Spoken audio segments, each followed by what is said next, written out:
Ahoj, takže ja ťa vítam po 2 mesiacoch mojej premeny, som späť. 2 mesiace ušli ako voda, my sme sa troška premenili, opálili sme sa, nabrali sme nejakú svalovú hmotu a spálili sme nejaký telesný tuk, nabrali sme svalovú hmotu, opálili sme sa a hlavne sa cítime lepšie, čo sa týka fyzickej stránky, psychickej stránky, kondičky a celkovo ako ľudský organizmus sa cítim vynikajúco.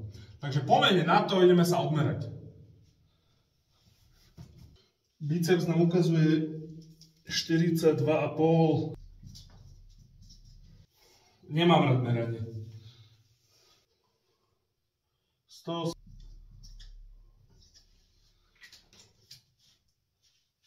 109,5. Počkaj. 109,5 je chrbát.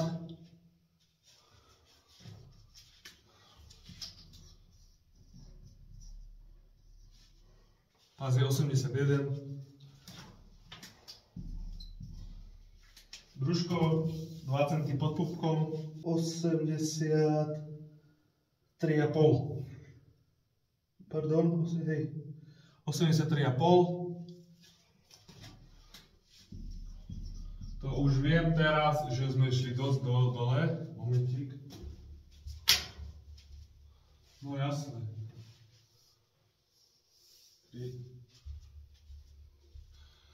To už teraz viem, že sme šli pekne dole, čo pozerám tabuľku prvého merania a potom si tie miery samozrejme ukážeme vo videu. Zadok 102.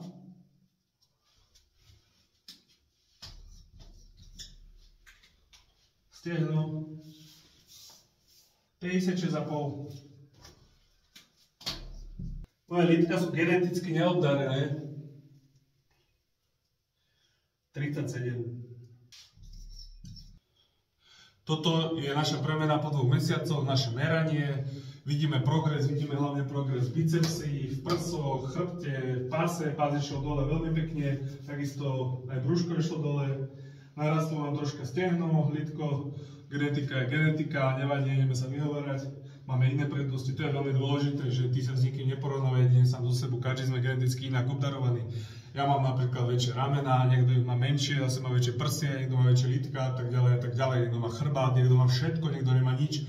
Takže buď rád za to, čo máš a neporovnávaj sa s nikým, lebo ak sa s niekým porovnávať, tak budeš mať vždy komplexy a nikdy nebudeš proste sám sebou. Musíš sa porovnávať jedine sám so sebou v zrkadle. Takže taká moja pekná úprimná reč. Ja sa budem snažiť pokračovať v premene a o tom si povieme.